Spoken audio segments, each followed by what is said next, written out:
Good evening, welcome to auto direct IAS. आज का हमारा टॉपिक है एडिटोरियल का कार्ट बिफोर द हॉर्स। ये बेसिकली जो बेल एक्ट है उसके बारे में ये बात करता है। इसको हम लोग डिटेल में देखेंगे। अच्छा, ये टॉपिक भी है, मेंस के लिए पर्सपेक्टिव में ये क्वेश्चन बन सकता है। दूसरा है sharing power with the next generation. ये भी एक अच्छा टॉपिक है, ठीक है। इसको भी हम लोग देखेंगे। उसके बाद ग्रोथ एंड वेलफेयर, ये आप देख रहे होगे रेवरी कल्चर वाला जो बयान है पीएम का, उससे रिलेटेड है ये।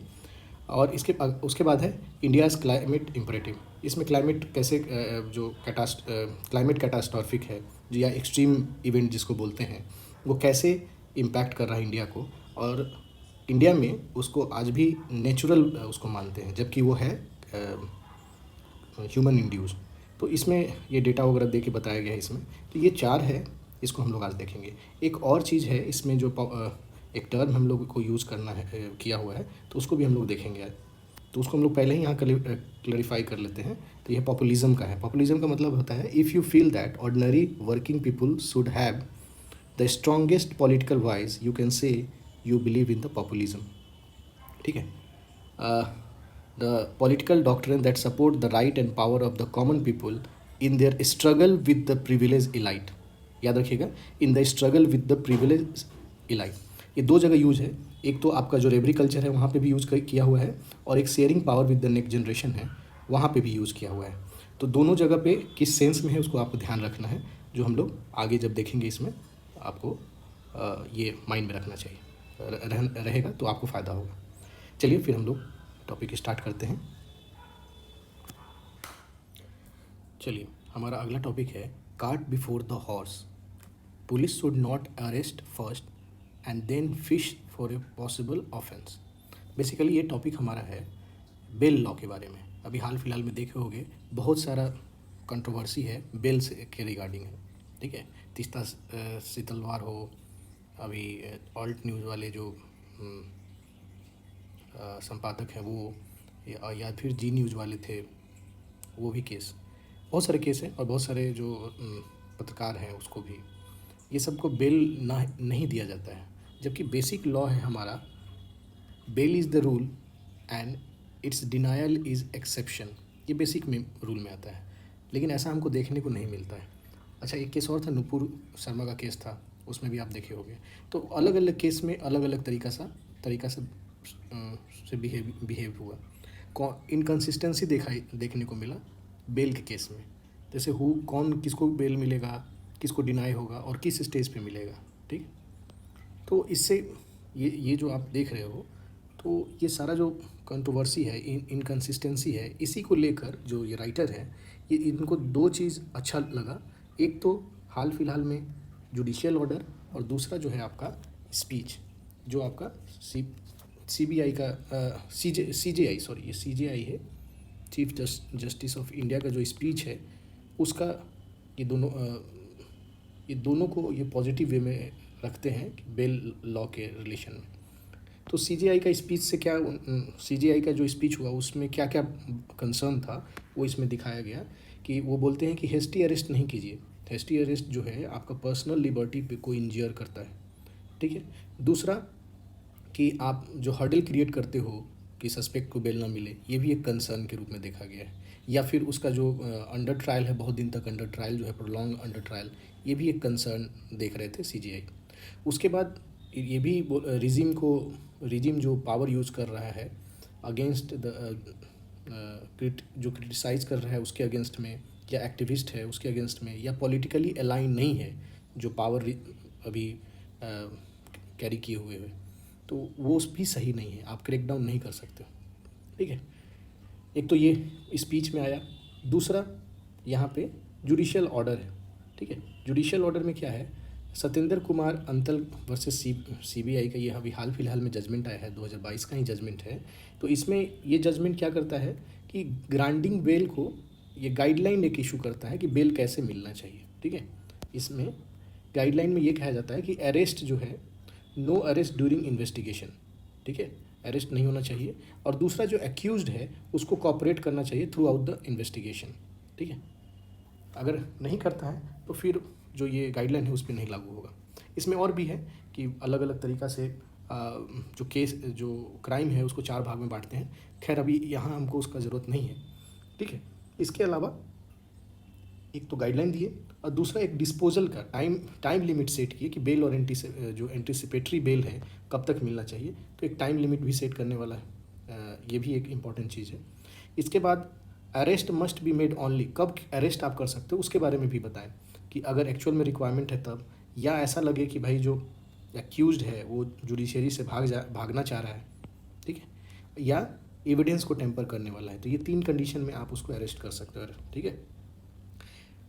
तो ये जो है नया वाला जो गाइडलाइन है, ये सत्येंद्र कुमार अंतल वर्सेस सीबीआई का जो जजमेंट आया है 2022 में, वो है। आपको बताना चाहेंगे कि एक और इसी आर्टिकल में नाम है अर्नेश कुमार, ये बिहार में अर्नेश कुमार वर्सेस बिहार 2014 का केस है। इसमें भी ये बेल से ही रिलेटेड जजमेंट था। Arrest should be exception, arrest should be an exception होना चाहिए, ठीक है। इसमें इंश्योर कराया था कि पुलिस अननेसेसरी अरेस्ट ना करे। ये जजमेंट में भी यही डायरेक्शन दिया था कि पुलिस अननेसेसरी अरेस्ट ना करे। और magistrate do not authorise detention in casual manner, detention वाला जो बात है, आप कैजुअली डिटेन करना, वो भी इसके अगेंस्ट में बात किया था कि मजिस्ट्रेट को नहीं करना चाहिए था। एक तरह से ये चेक एंड बैलेंस के तौर पे देखा जा सकता है। SC impose certain check and balance on power of police to arrest an accused. तो ये इसी से मिलता जुलता है, ये समझिए कि इसी के ऊपर है, इसी का फर्दर है। इसमें ये फर्दर इस्टेब्लिश्ड कर दिया गाइडलाइन, ठीक है, एक तरह से गाइडलाइन का।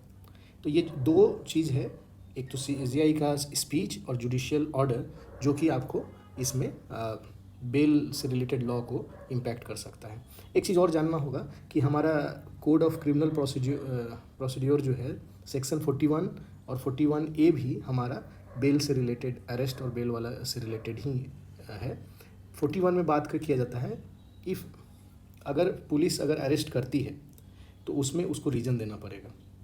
और 41A में है अगर पुलिस जो है किसी को अरेस्ट करने से पहले उसको नोटिस देगी कि आप मेरे यहाँ अपीयर हो, अगर वो नोटिस को फॉलो करता है तो उसको अरेस्ट नहीं किया जाएगा। तो 41 और 41A दोनों ही उसी से रिलेटेड है।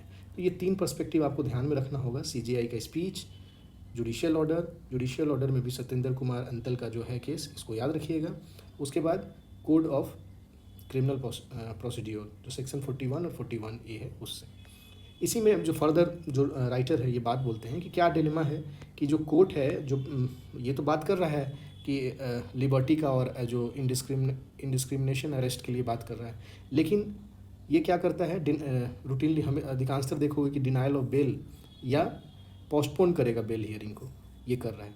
जब आप बेल के लिए लड़ रहे हो तो आपको पोस्टपोन करना या डिनाई बेल करना ये नहीं होना चाहिए था। ये आयरनी के तौर पे राइटर इस चीज़ को लिखते हैं इसमें, ठीक है।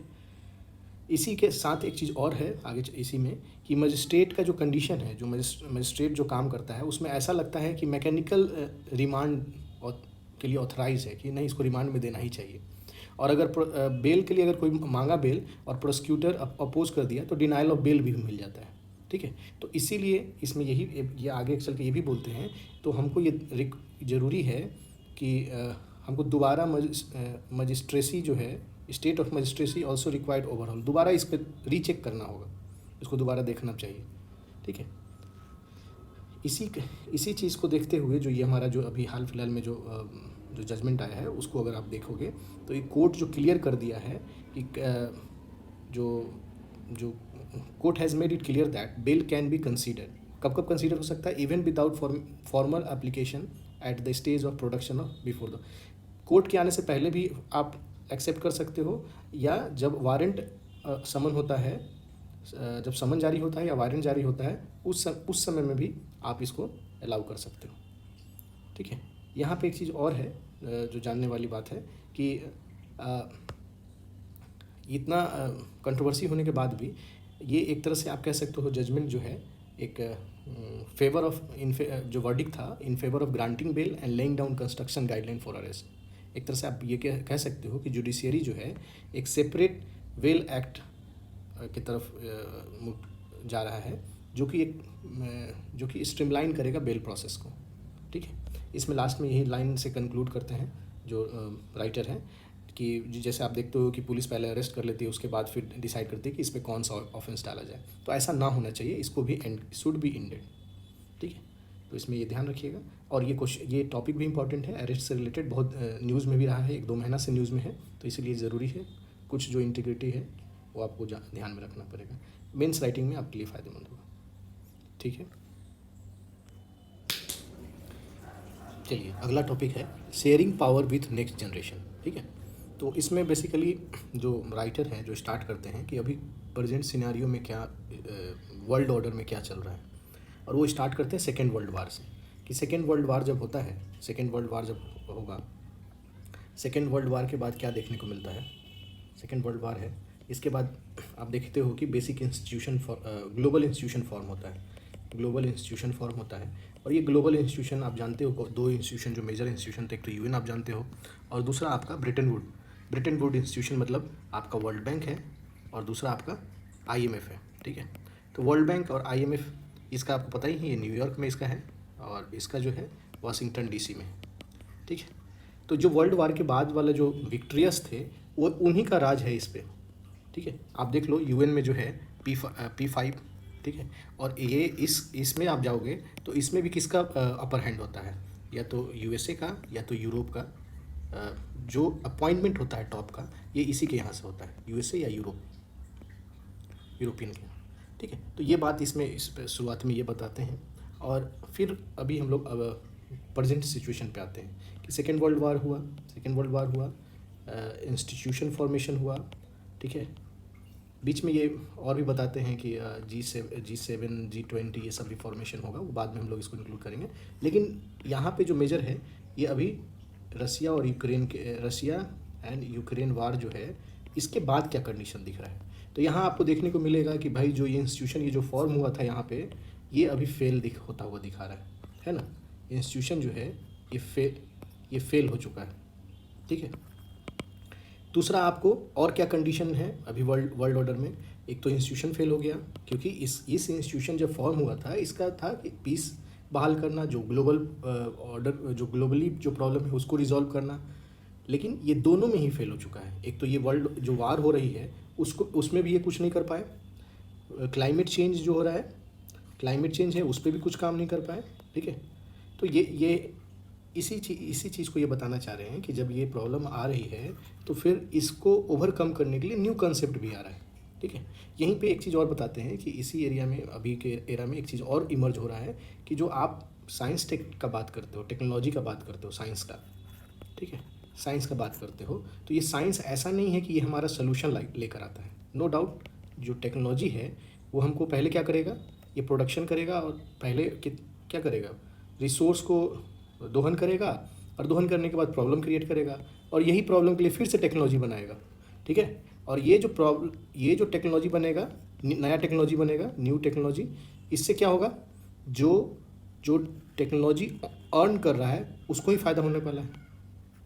बेनिफिट किसको होगा, जो टेक्नोलॉजी जो बनाया है उसी को फ़ायदा होगा, आम जनता को फ़ायदा नहीं होने वाला है। ठीक है, तो इसमें फिर और तो और इससे क्या होगा कि आपका वेल्थ एक जगह एक्यूमुलेशन देखने को भी मिल रहा है, होता है।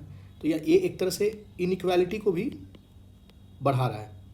ठीक है, इनइक्वालिटी को ये बढ़ाता है। ठीक है, इनइक्वालिटी को भी बढ़ा रहा है।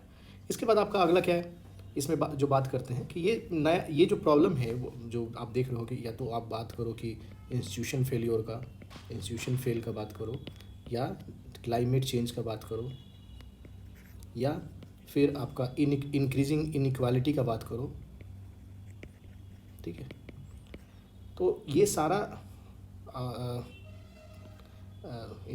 ये जो सारा है, ये जो वर्ल्ड में जो है ये कम्प्लेक्स प्रॉब्लम है, कम्प्लेक्स वर्ल्ड प्रॉब्लम है। ठीक है, कम्प्लेक्स ये ग्लोबल प्रॉब्लम है। ठीक है, कम्प्लेक्स ग्लोबल प्रॉब्लम है और ये सलूशन मतलब इस प्रॉब्लम का सलूशन हमारा जो इंस्टीट्यूशन अभी जो चल रहा था, जो प्री एस्टेब्लिश्ड जो सिस्टम है उसके पास नहीं है, नहीं तो अभी तक हो जाता। ठीक है, इसी में बताए हैं कि क्या किया जा सकता है। ठीक है, इसमें क्या किया जा सकता है और कैसे सोल्यूशन लाया जा सकता है। तो जैसे एक ये बता रहे हैं कि ये कॉम्प्लेक्स सोल्यूशन जो आप हम लोग देखते हैं, कॉम्प्लेक्स सोल्यूशन जो है ये जो हम अभी सोल्यूशन चाहते हैं कि साइंटिफिक एक्सपर्ट हमको दे दे, scientific versus socio economic expert, ये दोनों के बीच में बात करते हैं कि ये जो सोल्यूशन आप चाह रहे हो कि साइंटिफिक एक्सपर्ट दे देगा, वो मिलने वहाँ से नहीं है। मेरे को उम्मीद सोशियो इकोनॉमिक के पास से ही हो सकता है, क्योंकि ये क्या है, किसी भी चीज़ को ऑब्जेक्टिव के तौर पे देखता है, ठीक है, ऑब्जेक्टिव के तौर पे देखता है, और ये जो है एज ए लाइफ देखता है, ठीक है। और हमारा सोल्यूशन यहीं से मिलेगा, ना कि यहाँ साइंटिफिक टेम्परामेंट से मिलने वाला है, ठीक है। एक तो ये, दूसरा ये बात ये यहाँ पे ये भी करते हैं ये कि कैसे, एक तो ये बताएं कि कैसे मिलेगा हमको। दूसरा ये बोल रहे हैं कि जो आप कॉर्पोरेट वर्ल्ड में जो आप यूज़ करते हो, top down approach, top down model, या बाहर से किसी को बुला लो और वो काम करे, आउटसाइडिंग, ये भी यहाँ पे काम नहीं करने वाला है, क्योंकि जो कॉम्प्लेक्स प्रॉब्लम है ये लोकल हर एक जगह पे डिफरेंट होगा। जो प्रॉब्लम इंडिया फेस कर रहा है, इंडिया का एक नॉर्दर्न इंडिया फेस कर रहा है, इंडिया में भी नॉर्दर्न इंडिया अलग, साउदर्न इंडिया अलग प्रॉब्लम फेस करेगा। तो आप एक टॉप डाउन अप्रोच सबके लिए नहीं बना सकते हो। वन साइज़ फिट भी नहीं यहाँ काम करेगा। वन साइज़ जो मॉडल या स्टैंडर्ड मॉडल जिसको बोलते हो, ये भी यहाँ पे नहीं फिट करेगा, ठीक है। तो इसके लिए क्या और क्या नहीं फिट करेगा, इसमें ये भी बात करते हैं कि आप क्या करते हो, और कि भाई सेंट्रल कोऑर्डिनेशन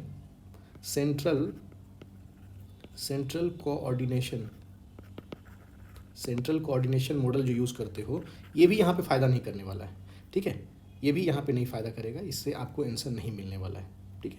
और इससे आप क्या होता है, जब वन साइज़ फिट लेते हो, वन साइज़ की भाई एक ही जगह से होगा, या टॉप डाउन ले लेते हो, तो प्रॉब्लम यहाँ क्या होता है, एक तो जो सोल्यूशन आएगा वो सोल्यूशन नॉट वर्क, जो सोल्यूशन लेकर आता है वो काम नहीं करेगा।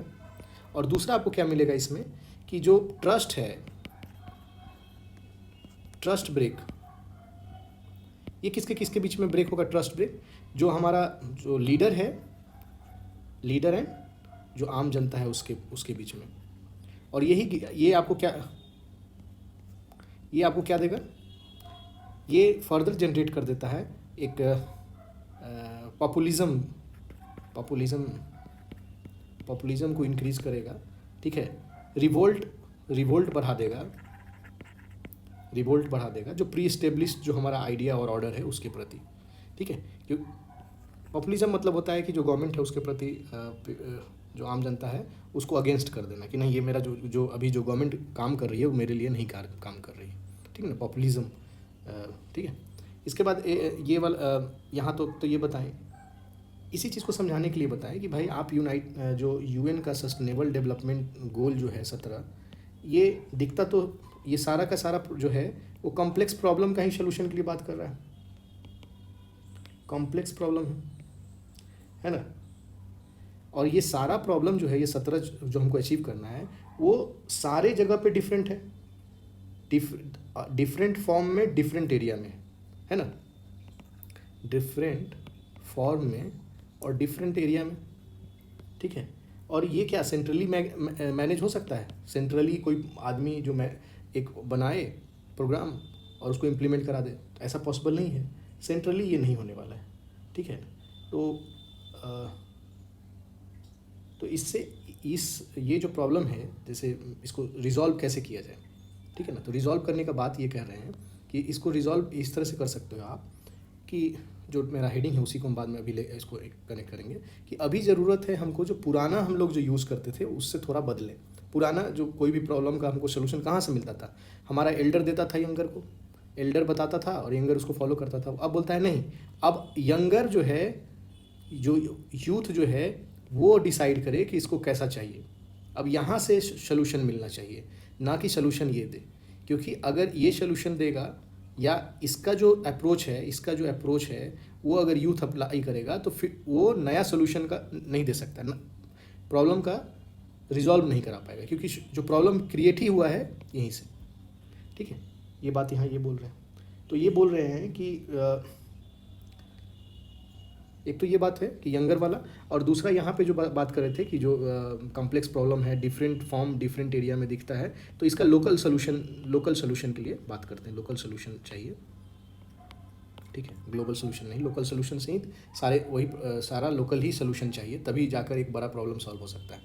और उसके लिए जो यूथ का जो सेंटर पे आने के लिए बोला जा रहा है, या तो वो फॉर्म करे, क्या कैसा चाहिए आपको, कैसा वर्ल्ड चाहिए आने वाला समय, वो यूथ डिसाइड करे। और ऐसा नहीं है कि सिर्फ सेंटर यूथ मिल जाए तो एल्डर जो काम नहीं करे। यहाँ पे एक चीज़ और बता रहा है राइटर कि जो एल्डर वाला जो बात कर रहा है, ये एक्चुअली डेवलप्ड कंट्री के बारे में बात कर रहा है, डेवलप्ड, और यूथ जो है इमर्जिंग इकोनॉमी के बारे में बात कर रहा है। तो ये बात समझ जाइएगा, यहाँ से जोड़ने में और आसान हो जाएगा कि इमर्जिंग इकोनॉमी को अब अपर हैंड मिलना चाहिए कि जो प्रॉब्लम है उसको सोल्यूशन ढूंढे और कैसा चाहता है। एक चीज़ और ये भी यहाँ पे बताया जा रहा है कि जो G7 कंट्री, जो मतलब डेवलप कंट्री है, उसका अगर आप देखते हो पॉपुलेशन डेमोग्राफी अगर आप देखते हो तो 10% ही ग्लोबल पॉपुलेशन है, और 6% पॉपुलेशन जो है चाइल्ड, 6% जो है पॉपुलेशन चाइल्ड का जो 10 ईयर से कम है। वर्ल्ड का जितना चाइल्ड है जो 10 साल के नीचे हो, उसका 6% यहाँ पे, ठीक है। तो इस तरह से आप देख रहे हो कि पार्टिसिपेशन जो पॉपुलेशन का है बहुत कम है ग्लोबल लेवल पे, और इकोनॉमी में ये ज़्यादा, इकोनॉमी और पावर ज़्यादा रखे हुए। तो ये पावर को यहाँ से सेंड करने के लिए बोला जा रहा है, पावर शिफ्ट होना चाहिए, ज़रूरी है, इसको सेंटर में आना चाहिए, ठीक है। और इसमें ये भी बात कहा गया है कि जब आप काम करते हो तो दोनों साथ मिलकर, मतलब develop plus emerging, Elder plus youth, ये सब साथ मिलकर ही हम लोग कोई जो बड़ा कॉम्प्लेक्स जो प्रॉब्लम है, कॉम्प्लेक्स प्रॉब्लम का सोल्यूशन खोज सकते हैं, ऐसे नहीं मिलेगा। एक तो ये बोले, दूसरा ये भी बात बोल रहे हैं कि आप जो है दूसरे का एस्पिरेशन, ठीक है, दूसरे का aspiration and wisdom plus wisdom, ये दोनों को रिस्पेक्ट करना चाहिए ईच अदर। मतलब किसी का एस्पिरेशन है, मान लो कि इमर्जिंग कोई एक पार्टिकुलर कंट्री का ये चाहता है, और किसी का विस्डम, जैसे मान लो कि कोई पार्टिकुलर कुछ किसी चीज़ के लिए उसके पास सोल्यूशन है तो उसको एक्सेप्ट भी करना होगा, ठीक है। तो इसमें यही बात बोल रहे हैं कि आप रिस्पेक्ट दीजिए एक दूसरे का एस्पिरेशन और विस्डम को, तभी जाकर आप जो है बड़ा प्रॉब्लम को रिजॉल्व कर सकते हैं, ऐसे पॉसिबल नहीं है, ठीक है। तो इसमें यही बात हो रही है कि कैसे अभी के प्रेजेंट सिनेरियो में क्या करना ज़रूरी होगा। तो आप एक यहाँ से गो थ्रू ले सकते हैं कि साइंटिफिक एक्सपर्ट और सोशियो इकोनॉमिक एक्सपर्ट में किसका अभी रोल ज़्यादा ज़रूरी है। ये जो अभी प्रॉब्लम है उससे टॉप डाउन अप्रोच नहीं काम करेगा, ये आपको पता है, ठीक है। टॉप डाउन अप्रोच नहीं काम करेगा, ये पता है आपको। सेंट्रल कोऑर्डिनेशन भी काम नहीं करेगा, लोकल सोल्यूशन इसको चाहिए, ठीक है। एक दूसरे और सब साथ मिलकर आगे करें, और एक दूसरे का एस्पिरेशन और विजडम को रेस्पेक्ट करें, तभी जाके हमारा प्रॉब्लम रिजॉल्व होगा, ठीक है। फिर अगला देखते हैं हम लोग। चलिए, नेक्स्ट टॉपिक है हमारा ग्रोथ एंड वेलफेयर। इसमें बेसिकली अभी आप न्यूज़ में सुन रहे होंगे रेवरी कल्चर वाला बात है, उसी का ये है। एक्चुअली ये 4 दिन में 2 बार हमारे पीएम इसके बारे में जिक्र कर चुके हैं, तो इसलिए इम्पोर्टेंट है। एक बार ये 12 जुलाई को किए थे देवघर में, झारखंड का जो देवघर एरिया है वो उसमें किए थे, और दूसरा ये उत्तर प्रदेश में ये बुंदेलखंड एक्सप्रेस पे जब कर रहे थे उसमें 16 तारीख को किए। तो इसी में रेवरी कल्चर का बात की कि रेवरी फ्री बायस, जिसको आप बोल सकते हो कि फ्री बायस देने से हमारा जो डेवलपमेंट है वो रुकता है और वो सही नहीं होता है, इनका कहना है। तो इसमें जो राइटर हैं वो ऐसे पॉलिटिकल टॉक भी है, तो उस पर हम लोग नहीं जाएंगे। हम लोग इसमें से जो हम लोग के लिए यूपीएससी एस्पिरेंट के लिए जो यूज़फुल है उसी पे बात करेंगे। तो यहाँ दो चीज़ है, एक तो ये टर्म है social justice, true social justice या सोशल जस्टिस का मतलब क्या है, इसको समझना होगा। और दूसरा एक और है कि इसमें फ्री बायस है तो क्यों है, ये जो रेवरी कल्चर है या फ्री बायस का कल्चर है आखिर क्यों है, क्यों सस्टेन कर रहा है, यही 2 चीज़ पे हम लोग बात करेंगे, ठीक है। तो पहले तो ये देख लेते हैं कि भाई सोशल जस्टिस का मतलब होता है equal distribution of the resources, ठीक है ना, पॉलिटिकल, इकोनॉमिकल एंड, यही होता है ना। सोशल जस्टिस का मतलब है इक्वल डिस्ट्रीब्यूशन ऑफ रिसोर्सेज होना चाहिए, और उसके लिए जैसे हमारे पीएम बोले कि फ्री बायस इसमें नहीं आता है। फ्री बायस अगर आप देते हो तो डेवलपमेंट और ग्रोथ में हैम्पर करेगा, वो एक शॉर्टकट है वोट गेन करने का उनका कहना है। और राइटर भी इसमें यही बात करते हैं कि फ्री बायस है जो शॉर्टकट होता है, ईजी वोटर आपके पास आ जाता है, ठीक है। तो अभी इसमें हम आप देखिए सोशल जस्टिस को हम लोग देखेंगे थोड़ा देर में। पहले देख लेते हैं आखिर क्यों है एग्रीकल्चर अभी क्यों रेगुलर है। तो एक तो इसमें बताया है कि जो जॉबलेस इकोनॉमिक ग्रोथ है उससे क्या होता है कि जो आपका जो वोटर है वो आपके आपके जो फ्री बायस पे अट्रैक्ट हो जाता है और वोट आपको दे देता है। तो ये जॉबलेस इकोनॉमिक ग्रोथ है वो एक मेजर कारण ये मानना है। और दूसरा है कि क्विक पॉलिटिकल गेन हो जाता है उस वो अगर आप देते हो तो तुरंत आपको वोट मिल जाता है, वो आगे का नहीं जानता है। आज हमको आप 5,000 रुपये दे दो या कुछ कपड़ा दे दो, टीवी दे दो, लैपटॉप दे दो, एनीथिंग, वो उतना ही गेन वो देखता है, शॉर्ट टर्म गेन देखता है और उसको वोट मिल जाता है। तो यहाँ पे ये क्वेश्चन रेज हुआ है कि आखिर जो ये सस्टेन कर रहा है तो इसका मेजर कारण क्या है। तो मेजर कारण ये बात यही हुआ है कि जॉबलेस इकोनॉमिक ग्रोथ जो है ये क्यों है। हमारा जो डेवलपमेंट मॉडल है वो जॉब नहीं दे पा रहा है। इसका मतलब जो मॉडल हम लोग आज जो हमारे पास है वो हमको जॉब नहीं क्रिएट करवा पा रहा है, ठीक है। और ये मॉडल हमको इनइक्वालिटी बढ़ा दिया, वल्नरेबिलिटी बढ़ा दिया। सारे केस में वाइट कॉलर जॉब से लेकर फार्मर तक में सब वल्नरेबल हो चुके हैं, ठीक है। तो ये एक इशू है जो डिबेट होना चाहिए था डेवलपमेंट मॉडल पे नहीं होकर हमारा सोशल फ्री बायस पे होने लगा। आखिर की मेन रूट कॉज हमारा डेवलपमेंट मॉडल है, ठीक है। ऐसा डेवलपमेंट हमको चाहिए जो जॉब क्रिएट करे, इनइक्वालिटी कम करे, वल्नरेबिलिटी कम करे, ठीक है। तो एक जो आपको कैरी अवे करना है एग्जाम तक, यही डेवलपमेंट मॉडल कैसा होना चाहिए, ठीक है। दूसरा सोशल जस्टिस का बात किया गया है कि सोशल जस्टिस का मतलब ये होता है कि आप किसी इंडिविजुअल आदमी को उसका फुल पोटेंशियल गेन करने में हेल्प करो, ठीक है। तो उसका फुल पोटेंशियल आप इसको हेल्दी आदमी होना चाहिए, हेल्थ, एजुकेशन, ठीक है। और उसके बाद इंफ्रा, जो जो बेसिक इंफ्रा है वो, ठीक है। अभी जो आप हमारे पीएम जो बोले हैं वो इंफ्रा जो ये जो बुलंदशहर जो आपका है बुंदेलखंड में जो इंफ्रास्ट्रक्चर जो बुंदेलखंड हाईवे को इनॉग्रेशन दिए थे उस समय बोल रहे थे कि ये है अच्छा मॉडल। तो सिर्फ इंफ्रा देने से भी काम नहीं चलने वाला है इस, ठीक है। आपको हेल्थ और एजुकेशन भी देना पड़ेगा। आप अगर थोड़ा सा और भी देखोगे तो हम इनका काउंटर करने के लिए अरविंद केजरीवाल का भी एक बयान है, खैर उस पर हम लोग नहीं जाते हैं, ठीक है। तो इसी पे ये बात चल रही है कि आपका जो सोशल जस्टिस जो है ये दोनों को भी इंक्लूड करना चाहिए, ठीक है। और जो आप इसको अगर आप देते हो फ्री में तो ये फ्री नहीं कहलाएगा, ठीक है ना। ये क्योंकि इन लॉन्ग टर्म आपका जो डेवलपमेंट जो मॉडल है उसको और अच्छा करने वाला है, ठीक है। तो मेजर आप यही रखना कि ये एक कारण और आपका एक सोशल जस्टिस का मतलब, बाकी और कोई ज़्यादा चीज़ नहीं है इसमें कैरी करने के लिए, ठीक है। अगला हमारा जो इम्पोर्टेंट है, अच्छा एक चीज़ और है यहाँ पे, एक लाइन हम लोग ये देख लेते हैं। India can not achieve its development goal in education, health और infrastructure without considerable state support. इसमें यही बात किया गया है कि उस समय बोले थे कुछ स्टेट ऐसे ऐसे कर रहे हैं, उसके बारे में खैर ये तो इसको रहने देते, बाकी अब वही दो कैरी करो। इसमें एक और है, अगला जो टॉपिक है इंडिया क्लाइमेट इम्परेटिव। इसमें बेसिकली जो है क्लाइमेट चेंज को जो इंडिया में खास कर ये आज भी नेचुरल माना जाता है, जबकि नेचुरल नहीं है, ये आपका मैन मेड क्लाइमेट कैटास्ट्रॉफिक है। कैटास्ट्रॉफिक का मतलब होता है एक्सट्रीम वेदर कंडीशन जिसको बोलते हैं, उसके बारे में बात कर रहा है। तो ये क्लाइमेट जो है आज भी इंडिया में नेचुरल माना जाता है, ठीक है ना। यहाँ पे ये देखिए, लेकिन ऐसा कुछ बात है नहीं, ये नेचुरल नहीं है, ये मैन मेड है। लास्ट में ये यहाँ पे ये बताते हैं कि ये for public pressure to drive climate action we need to consider climate catastrophic as largely man made, ठीक है। तो ये एक बात समझ में आ गया कि भाई जो मेरा एक्सट्रीम वेदर इवेंट है वो मैन मेड है। इसी में कुछ डेटा दिए हैं, ये डेटा आप जरूर देख लीजिएगा, डेटा कुछ काम आ जाएगा आपको एग्ज़ाम पर्पज़ के लिए। इसमें ये बात बोलें कि जो कैटास्ट्रॉफिक जो इवेंट है या एक्सट्रीम वेदर इवेंट है उसको टैकल करने के लिए इंडिया के पास दो है, या तो एडॉप्ट कर ले और एडॉप्टेशन एंड मिटिगेशन, ये दो अप्रोच माने। ऐसे भी अगर आप यूपीएससी का तैयारी कर रहे हो तो ये डिजास्टर मैनेजमेंट वाले में टॉपिक में आ जाता है, फिर भी हम लोग इसको डिस्कस कर लेते हैं। तो इसी में कैसे क्या क्या क्लाइमेट रिजिलियंस कैसे कर सकते हैं, कैसे अडेप्ट कर सकते हैं। अगर अडेप्ट करेंगे तभी तो हम लोग रिजिलियंस रहेंगे, तभी अडेप्ट हो पाएगा। एडप्शन मतलब जैसा कंडीशन है उसमें हम लोग सर्वाइव करने के लिए बन जाए, तो उसको एडाप्टेशन हुआ। मिटिगेशन मतलब जो चीज़ हो रहा है उसको थोड़ा कम करना, टेम्परेचर बढ़ रहा है तो उसको थोड़ा कम करना, वो मिटिगेशन वाला में आ गया, ठीक है। इसमें बहुत सारा चीज़ बात है, तो आपको एक तो ये बात पता होना चाहिए कि जो एक्सट्रीम वेदर कंडीशन है उसमें क्या क्या आता है।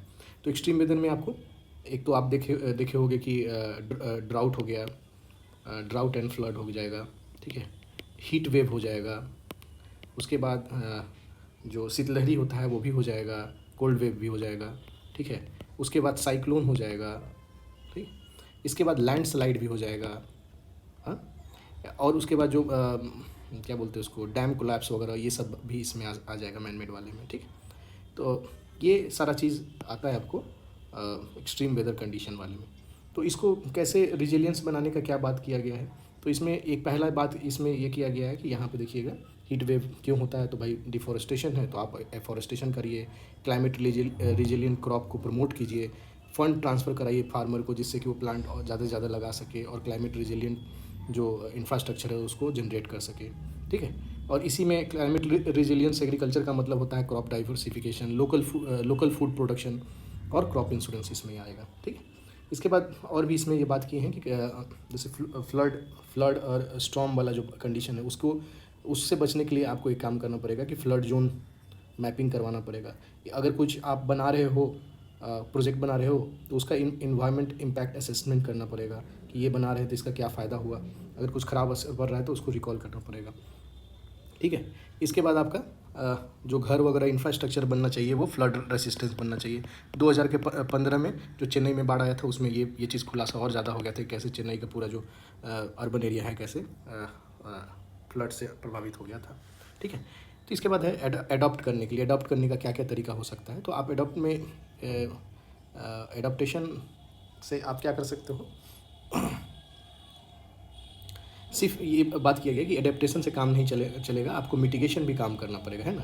कि जैसे टेम्परेचर सी लेवल का यहाँ पे एक और भी बात की है कि सी लेवल टेम्परेचर बढ़ने के कारण ही हम लोग का जो फ्रीक्वेंसी ऑफ साइक्लोन है वो बढ़ते जा रहा है, तो इस चीज़ को हमको कम करना पड़ेगा, ठीक है।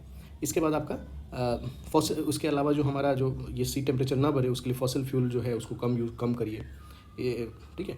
इसके अलावा एक और बात बोल रहे हैं कि क्यों नहीं कर पा रहे हम लोग क्लाइमेट मिटिगेशन, तो हमारा जो पॉलिटिकल विल पावर है उसको स्ट्रॉन्ग करना पड़ेगा। और क्योंकि आप देख रहे हो कि 2070 में जो हम लोग को नेट ज़ीरो इमिशन करना है उसमें हम लोग बहुत स्लो प्रोग्रेस कर रहे हैं, ये बेसिकली आपका पॉलिटिकल विल पावर को थोड़ा कम दिखाता है, ठीक है। इसके अलावा फॉरेस्ट पे बात किया गया कि फॉरेस्ट को हम लोग को प्रोटेक्ट करना है और एक्सपेंड करना है। इसके अलावा इसी में फॉरेस्ट वाला में एक इंपॉर्टेंट है, ये ग्लासगो डिक्लेरेशन है जो इंपॉर्टेंट है, ये आ सकता है एग्जाम में, ग्लासगो डिक्लेरेशन किससे है, तो ये फॉरेस्ट प्रोटेक्शन से है, इंडिया इसमें सिग्नेटरी हो चुका है, ये एक अच्छा चीज़ है इसमें। इसके अलावा जो आपका डैम वगैरह उसका मैनेजमेंट रेगुलर होना चाहिए। इसमें एक डेटा ये भी है, 295 dam in India more than 100 year old, तो इसका जो देख रखाव है उसको सही करना चाहिए। कभी भी अगर ये कुछ होता है, अगर टूटता है तो ये फ्लड और ये डिजास्टर पैदा कर सकता है। इसके अलावा जो उत्तराखंड वाला रीजन में है उसमें माइनिंग और डायनामाइट लगाकर जो हिल को उड़ाना, सैंड माइनिंग, क्वेरिंग, ये सब को कम करना चाहिए और रेगुलेटेड होना चाहिए सब। ये जो डेवलपमेंट है जो डैम वगैरह बनाते हैं उस पर, तो उससे लैंडस्लाइड वाला जो केस है वो कम हो जाएगा। इसमें एक और चीज़ है जो बहुत इंपॉर्टेंट है कि डिजास्टर मैनेजमेंट का जो हमारा फंड है बहुत इंपॉर्टेंट है, ये डेटा आपको याद होना चाहिए कि 2.5% ऑफ जीडीपी हम लोग को करना होगा डिजास्टर मैनेजमेंट का, ठीक है। तो ये डेटा याद होना चाहिए, 2.5 ऑफ जीडीपी हमको ले के जाना है। एक और पॉइंट फाइनेंस में ये बात की है कि लार्ज स्केल ग्लोबल फंडिंग तो होता ही है, उसके अलावा स्मॉल स्केल फंडिंग भी बहुत ज़रूरी है। जैसे स्मॉल स्केल फंडिंग, जैसे इसका एग्जांपल दिया नेपाल और भूटान में कम्युनिटी बेस्ड एडेप्टेशन प्रोग्राम के लिए और agriculture resilience for vulnerable community के लिए ये स्मॉल स्केल पे दिया गया था। Asia development world food programme दिया था इसको, तो ये बहुत फ़ायदा किया था। ये हम लोग भी अटैप कर सकते हैं कि स्मॉल स्केल फाइनेंसिंग भी ज़रूरी है, लार्ज स्केल के साथ साथ स्मॉल स्केल फाइनेंसिंग भी बहुत ज़रूरी है। इसमें फिर फर्दर ये बात किया गया है कि जो स्टेट गवर्नमेंट वो यूनियन गवर्नमेंट का जो रिसोर्स है उसको यूटिलाइज़ कर सकता है। ये रिसोर्स हो फाइनेंस टेक्नोलॉजी, ये सारा जो अर्ली वार्निंग मेट्रोलॉजिकल सिस्टम है, ये सारा चीज़ को यूटिलाइज़ कर सकता है। इसके अलावा सेंट्रली स्पॉन्सर जो क्लाइमेट स्कीम है उसको भी स्टेट यूज़ कर सकता है। इसके अलावा MG नरेगा का फंड जो है उसको हम लोग यूटिलाइज़ कर सकते हैं एडप्टेशन इन एग्रीकल्चर के लिए, वेस्ट मैनेजमेंट, लाइवलीहुड के लिए अप्लाई कर सकते हैं, ठीक है। तो ये एक मेजर चीज़ बताया गया है कि क्या क्या किया जा सकता है। एक अच्छा टॉपिक है, इसको आप एक बार देख लोगे तो मेंस का भी पेपर 3 का जो डिजास्टर मैनेजमेंट वाला पार्ट है ये आपका हो जाएगा। थोड़ा सा पार्ट तो हो ही जाएगा और अच्छा भी है, ईजी वे में आपको समझाया भी हुआ है। आई थिंक ये मोर देन सफिशिएंट है, आपको समझ में आ गया होगा। Thank you.